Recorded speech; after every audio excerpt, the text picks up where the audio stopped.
คะมาสูงคะเมื่อในขาเด็กอ่อนกูก็กว่าเหรียญด้วย100ในคณะตัวเหลียวก็เป็นเมียนพ่องเป็นใส่เข้ากับในข่าวนะเมื่อในก็เป็นว่าเทียบออกในค่ะเนาะเดี๋ยวกูก็ด้วยจ่องคาดีไล่มันไล่เลยค่ะนะเข้าไปมัดด้วยกันกำมามาแล้วข้าวได้นะเปิ้นกว่าที่มือเจ้าในข้าวเนาะข้าวดึกกว่าข้าวได้พวกที่มีชุบ2 ม่วงเงี้ยในค่ะนะพวกกว่าก็กว่าเงี้ยห้อยนึกไว้ในค่ะเนาะก้อยกำเป็นสังข้าวได้กว่าไถนี้ตั้งหางดี100นั่นในค่ะนะที่หางนี้มัวกาฮือเนี่ยไปด้วยจอมกันค่ะในค่ะเนาะสภาวะหางนี้มึงเฮาค่ะนะตัวเร็วก็เมียนพ่องปืนใส่เข้ากับคือซื้อเข้ากับก็โป้ในค่ะนะอ่อนกันใส่น้ำค่ะเนาะ เดี๋ยวก็เป็นทางค่ะอัดถังแผ่ถังบ้านในค่ะนะย้อนไปว่าปีนึงเนี่ยปีนึงเหมือนกันในค่ะเนาะโอเคข้าวเด็กขึ้นหนึ่ง100ก็มาข้าวเด็กไถ่ทั้งกำหนึ่งนะตัวเร็วข้าวไปมาตัวครึ่งตั้งเอ๊ะแล้วในค่ะนะไปถึงตีน100ค่ะนะใครคืออันนั้นน่ะ นะครับเนาะทั้งเอดตีถึงตีน100ข้าวได้ขึ้น100ค่ะนะตัวเลี้ยวข้าวขึ้น100เอาหน่อยค่ะนะ100จะเนี่ย1ค่ะเนาะเป็นหือเป็นจีมวดค่ะนะ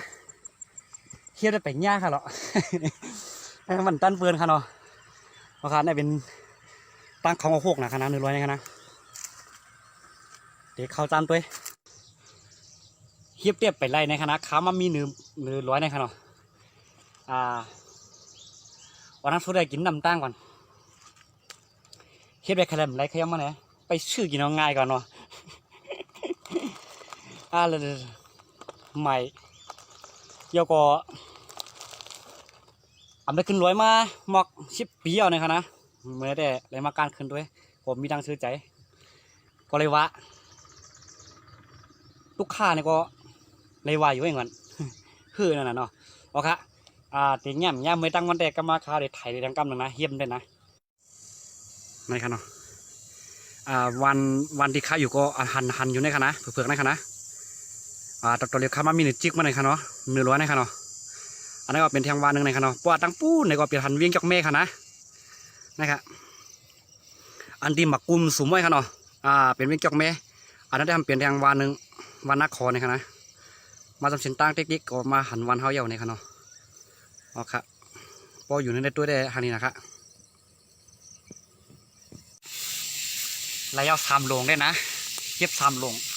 เย็บปวกค่ะเนาะนี่ครับในขณะเย็บปวกนะนี่ครับ3ได้แล้วค่ะนะหากว่า100ค่ะเนาะเพิ่นว่าเก็บมัดใส่หมวกเลยนะหันกาวเอาขนาดค่ะนะนี่เป็นในป่าค่ะเนาะนี่เป็นในเป็นในเถื่อนครับตัวเร็วไรกว่า3 โลงเนี่ยค่ะนะที่อยู่3 โลงนะคะเนาะนี่ค่ะเนาะเย็บปวกตึกพูดออกไม่ค่ะนะเอาค่าเดี๋ยวปิดก่อนเขาเก็บเย่าๆในคันมันก็3 โลงนะขึ้นหาแทงค่ะเนาะตอนนี้ฝนก็ตกอันนี้เป็นแทงผายนึงค่ะเลยนะผายเป็นเฮ็ดการในค่ะเนาะก็เป็นแรกข้าวเด็กกว่าเก็บแทงปวันคำมือในค่ะนะเดี๋ยวไรกาฮือในค่ะเนาะไรในกองแง่3 โลงนั่นแก้วนะใส่พักปักให้พักน้อยให้จังหื้อนะอ๋อค่ะก็ว่าขาขึ้นถ่ายในทางคณะตอนนี้ฝนตกค่ะเนาะค่ะนั่งดื้อๆกันหมดกวางน้อยๆป่าไม่หลวงเนี่ยมีค่ะนะมีไม่อ่อนไม่เอ็ดคู่อยู่ค่ะเนาะเมืองแต่ได้ไม่หลวงมันหายกว่าไรนะเอาค่ะเดือนเด็ดด้วยค่ะเนาะเอาค่ะพี่น้องค่ะคานเฮียบอย่างนี้นะ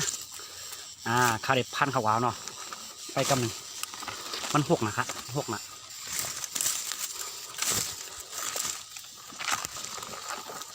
ไม่ค่ะนะ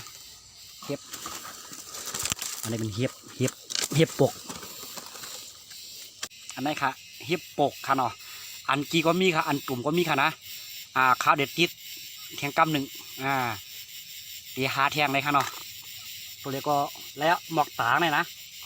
นั่นแต่น้ำยัดนึงนะคะเนาะมีอยู่หมอก30 โลงเลยค่ะนะในค่ะนะเฮียบปกห่างนี้นะคะในค่ะเนาะข้าวซอยเย่าในค่ะนะตัวเลี้ยวข้าวไปลงมาญาใจก่อนเลี้ยงในค่ะนะมาจอมอู่เขาไทยให้ใส่ข้าวกาบในก่อนนะ มันจะแม่แม่มีแหละ ไม่ไงเพื่อน ไม่อ่ะ ไงกัน เดี๋ยวมันเจ้าลุงเนี่ยกูลุงวันดกน่ะมันเดี๋ยวเตียกน้ำเลี้ยงลุงก่อนเนี่ยคือหนาวันเนี่ยจงแจ้เอาว่าอะไรเอามาปะนะเอาว่าอะไรเตรียมได้กี่รอบมึงได้ดังได้กัดฮะ